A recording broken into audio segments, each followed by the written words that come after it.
China's military leadership has pledged its support to Russia as tensions between Moscow and the West further deteriorate. I've talked about this here on the world stage, where everything sits, and as far as anyone can tell here, Russia and China have been buddy-buddy for some time.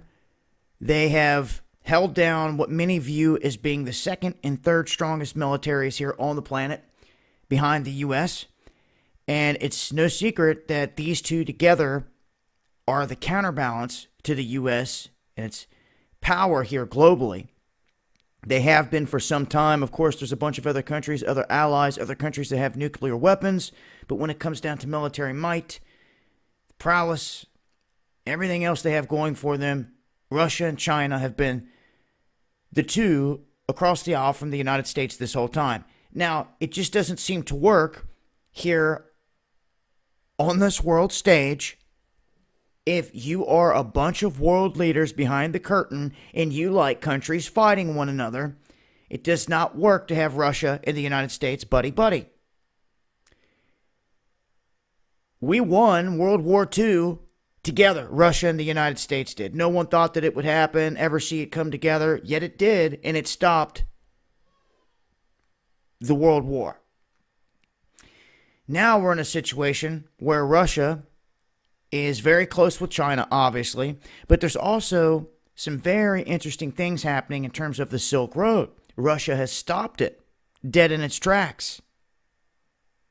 So even though these countries may be making moves militarily, as they have been for years, we've been hearing this over and over again, these two backing each other militarily, but when it comes down to the fundamentals of the economy and everything else outside of the military, Russia has basically said the Silk Road is stopping here. We've got our own projects, and it's going to be interesting to see where it goes from there.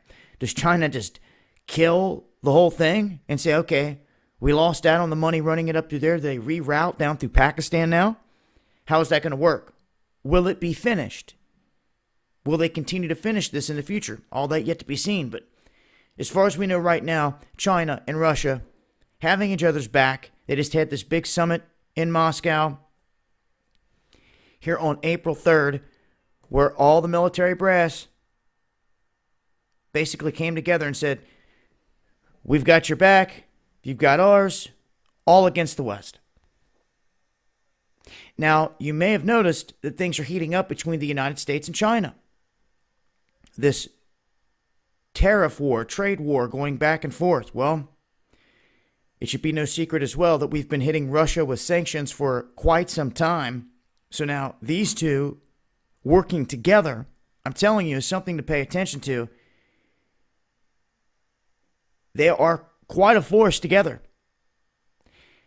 No matter what anyone wants to say, you can live in this la-la land that we are untouchable until you're touched. And then it's too late.